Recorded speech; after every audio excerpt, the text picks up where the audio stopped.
Be me, 24, 315 pounds, 6 feet tall, live alone in some crappy rental apartment, work night shifts at a warehouse, never had a girlfriend, never even kissed anyone, basically invisible to women my entire life.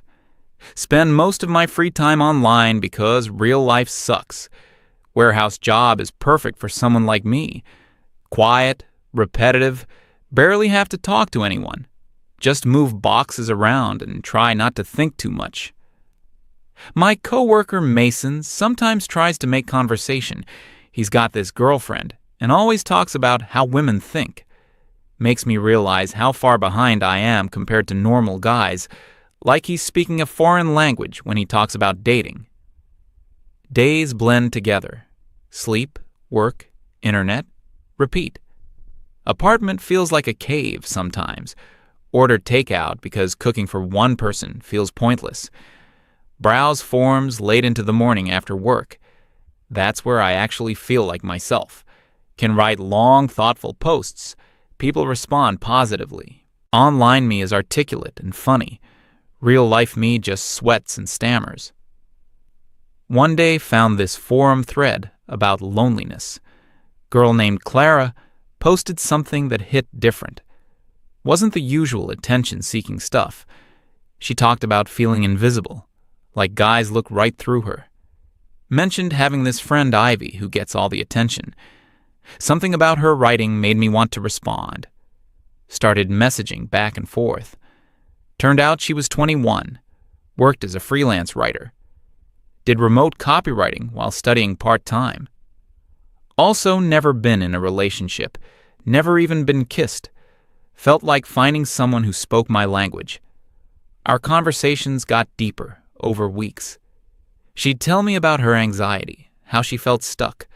I'd share stories about work, about feeling like an outsider.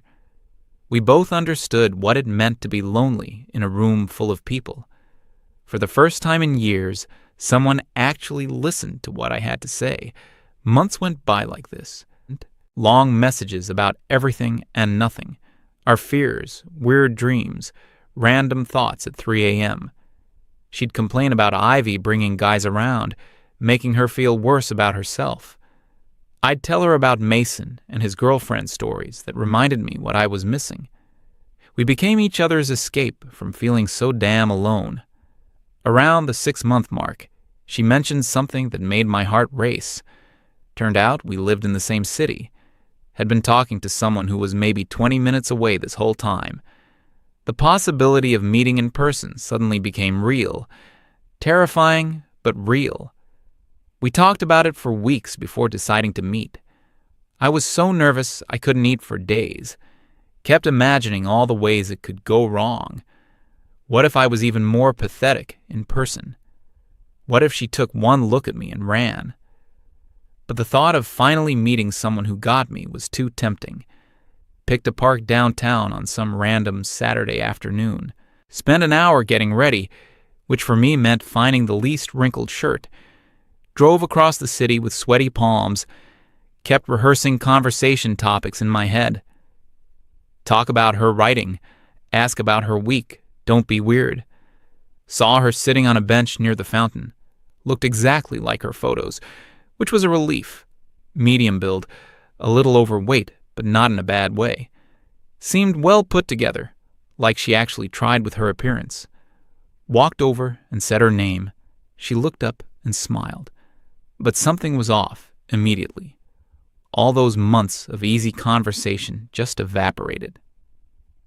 We started walking around the park, and everything felt forced.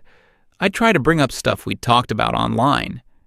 She'd give short answers and look around like she wanted to be anywhere else. The silence between us became this heavy thing. I kept thinking, this is the person I shared everything with. Felt like we were both wearing masks of ourselves. The real connection we had seemed to exist only through screens. Walking next to her, I felt more alone than when I was actually alone.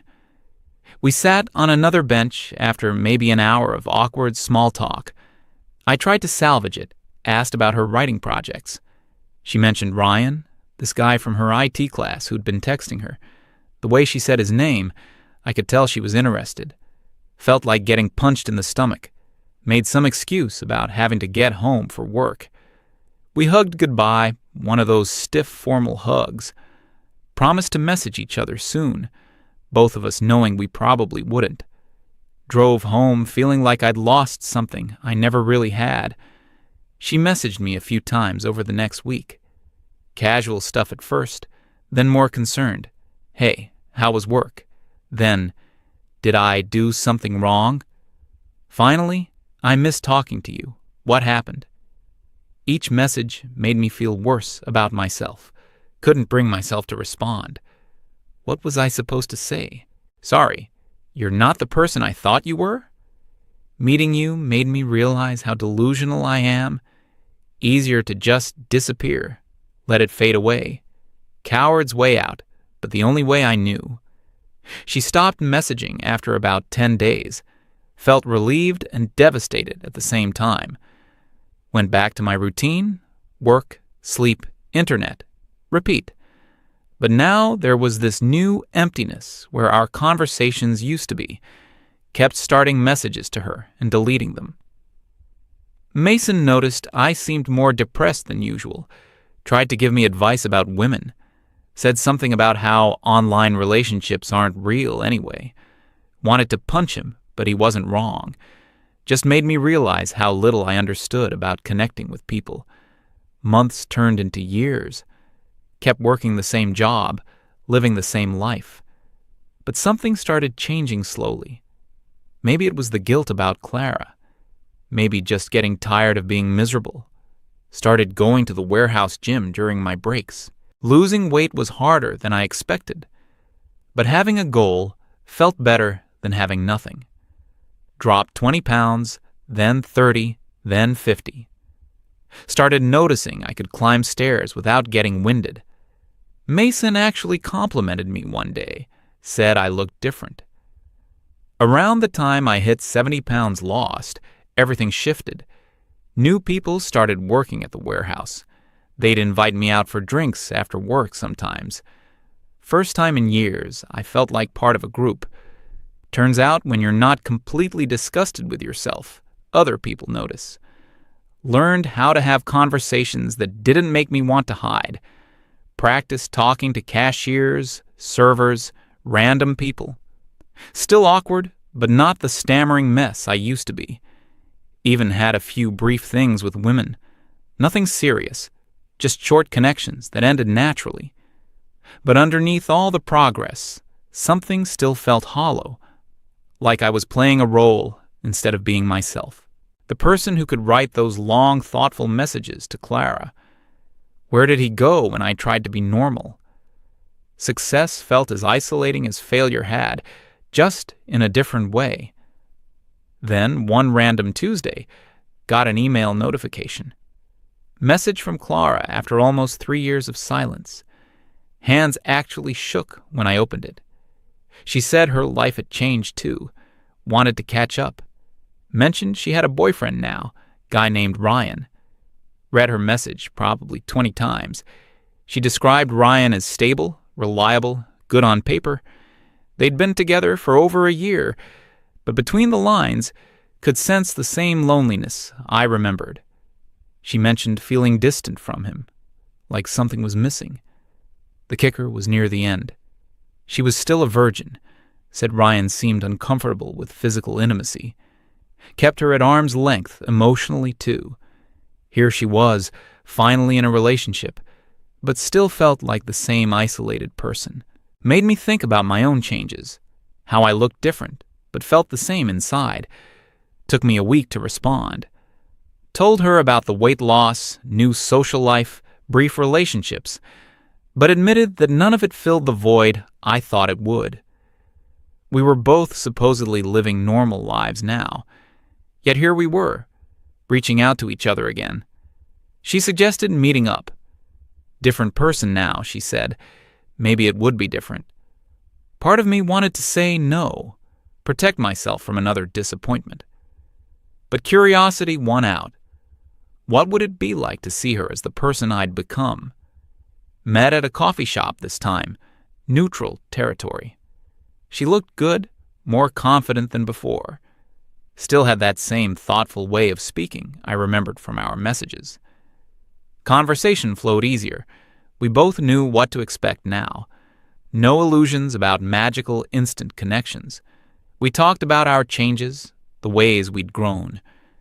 She mentioned her writing career taking off, getting better clients. I told her about the gym, about learning to be social, but also about how success felt weird when you'd been an outsider for so long. She nodded like she understood exactly what I meant. Ryan came up naturally in conversation. She described their relationship like someone talking about a job they didn't hate but didn't love. Comfortable, stable, but missing some essential element. Sounded like she was trying to convince herself it was enough. Reminded me of my own attempts to be satisfied with surface-level connections. After coffee, we walked around the downtown area. Felt easier than our first meeting, but carried weight from our history. Kept catching her looking at me like she was trying to reconcile this version with the person she remembered. Probably doing the same thing myself. Found ourselves sitting by the river as the sun started setting. Conversation got quiet, more serious. She turned to me and said something I wasn't prepared for. I spent a lot of time wondering what would have happened if you hadn't disappeared. Her voice was soft, but there was an edge to it. Didn't know how to respond to that. What do you say to someone when you know you hurt them? When you know you were a coward, but also know you weren't ready then? Settled for, I think about that too sometimes. Weak answer, but honest. She talked about those weeks after our first meeting, how she'd replayed every moment, wondering what she'd done wrong. Eventually realized it wasn't about her, but it still hurt. Made me face how selfish ghosting had been. Easier for me, devastating for her. We sat in silence for a while after that, watching people walk by, couples holding hands, families with kids. Felt like we were both thinking about paths not taken. Roads that led here, but could have led somewhere completely different. The weight of missed opportunities hanging between us. She mentioned Ivy getting engaged recently. Said it with this mix of happiness and sadness. Happy for her friend, but reminded of her own situation. Ryan had never even hinted at anything long-term. Seemed content to keep things exactly as they were indefinitely. Told her about my own relationship attempts, how they'd felt like trying on clothes that didn't quite fit. Could play the part of a normal guy but never felt authentic, always waiting for the other person to realize I was pretending. She said she felt the same way with Ryan, like she was performing normalcy. The conversation was getting heavy, but also felt necessary. We were finally saying things we should have said years ago, acknowledging the connection we'd had and lost, admitting that neither of us had found it again with anyone else. Scary, but also relieving to be honest about it. As it got darker, we started walking back toward our cars. Could feel the evening ending, decision time approaching. Were we going to try to rebuild something or let this be closure? The question hung in the air without either of us voicing it, both too scared of being rejected again. She stopped walking when we reached her car, turned to face me directly for the first time all evening. Looked like she was gathering courage to say something important. I know too much time has passed, and we're different people now. Paused like she was reconsidering her words. Continued with, but talking to you tonight, I remembered what it felt like to be understood. Said she'd forgotten that feeling existed. Ryan was a good person, but they never had conversations like this. Never felt like he really saw her, just the version of her that fit his expectations. Wanted to tell her I felt the same way, that our conversations had been the most real connection I'd ever experienced, that all my progress and changes hadn't filled the specific void she used to fill, but was terrified of being vulnerable again. What if we tried and failed even worse this time? Instead, just said, "Tonight was good. I'm glad we did this." Safe, non-committal, protecting myself. Saw something shift in her expression, like she'd hoped for more. But she just nodded and said, "Me too." Hugged goodbye, longer than our awkward first meeting, but still careful. Drove home with my head spinning, kept thinking about her comment about being understood. Realized that's what I'd been missing in all my other connections. People liked the improved version of me, but nobody really knew me. Clara had known the real me, the one I'd been afraid to show anyone since. Got home and found a message from her waiting. Sent while I was driving, must have typed it right after I left. "Thank you for talking to me tonight. Even if nothing comes of this, you were the first person who made me feel less alone." I hadn't realized how much I missed that. Read it probably 50 times. Every word felt loaded with meaning and possibility. She was leaving the door open, but not pushing. Giving me the choice without making me feel pressured. Exactly the kind of thoughtful communication I remembered from our early messages. Spent the next hour typing and deleting responses. Wanted to say I felt the same way. Wanted to suggest we try again, slowly, carefully.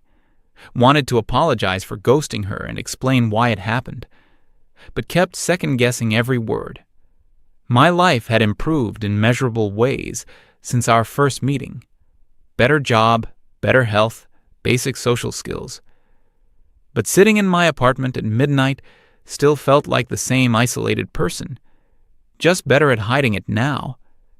Maybe that was the real problem. I'd learned to mask instead of heal. Thought about Ryan and their relationship. Sounded like they were both settling for comfortable instead of real.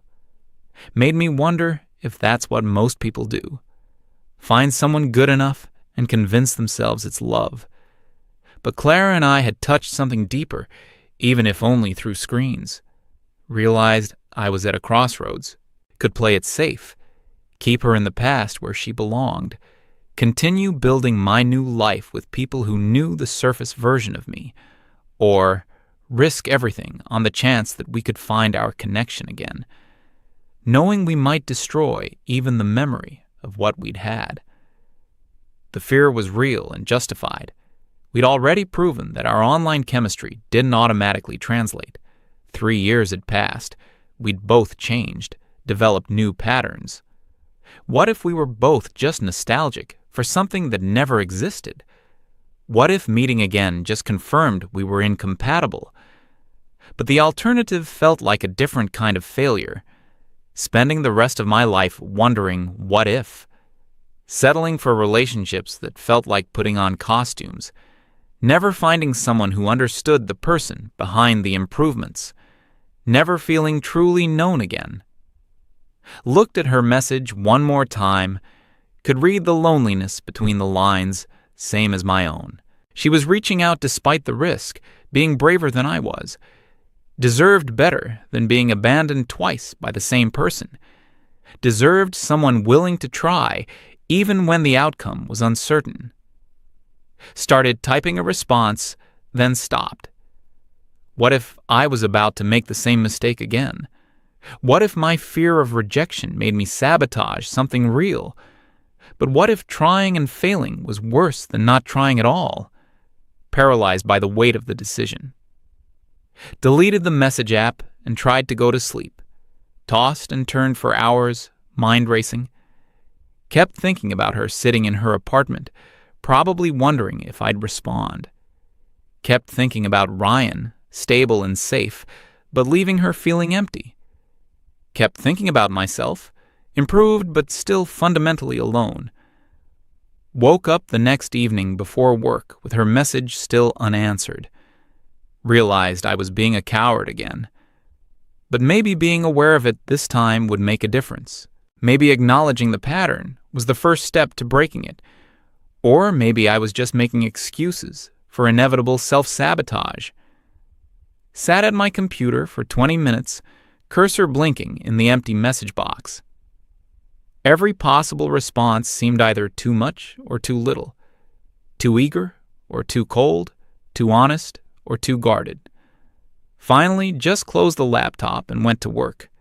Told myself I'd figure it out later. But later never came. Days turned into weeks of not responding, each day making it harder to break the silence, each day confirming I was still the same person who'd ghosted her before, just with better abs and social skills. Mason asked why I seemed distracted at work. Couldn't explain that I was reliving the same mistake from 3 years ago. Couldn't admit I was too scared to take a chance on real connection. Just said I was tired, focused on moving boxes. Let the routine numb the anxiety. Sometimes caught myself wondering what she was doing, if she'd given up on me again, if she was trying harder with Ryan, or finally letting herself be happy with good enough, if she thought about me at all, or had moved on completely.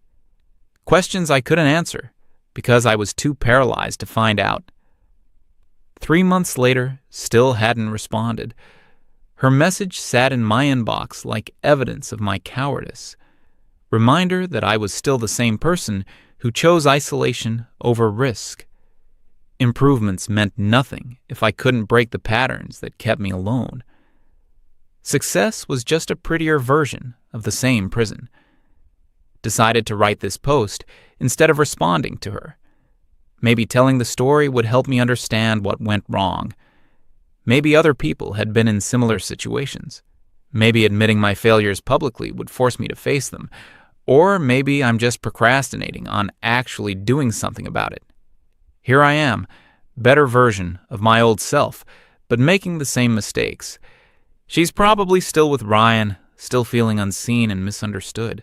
We're both living these half-lives, pretending we're content, when we had something real and threw it away because it was scary. Because being vulnerable felt more dangerous than being alone. Keep thinking about her last message. About being the first person who made her feel less alone. About how much she'd missed that feeling. Wondering if she found it again or if she's still looking. Wondering if I'll ever be brave enough to find out. Anons, what would you do? Try again and risk destroying even the good memory?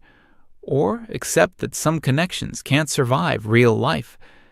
Sometimes I think the person I was online was more real than who I am now. But maybe that's just another excuse for staying safe. Either way, I need to do something. Can't keep living in this limbo where I've improved everything except what matters most. Can't keep being the guy who ghosts people when things get real. But don't know if 3 months of silence can be forgiven. Don't know if I deserve another chance after wasting the last one. Maybe posting this is the first step. Acknowledging that I'm still running from the same fears. That success doesn't mean anything if you're still alone with it. That I might have let the best connection of my life slip away twice. Because I was too scared to see what we could become. Guess we'll see if I'm brave enough to hit send on a different kind of message. Or if I'll keep writing stories about my failures instead of trying to fix them. Clock's ticking, and I'm running out of excuses. Time to decide if I want to keep being the protagonist of my own tragedy, or finally try to write a different ending.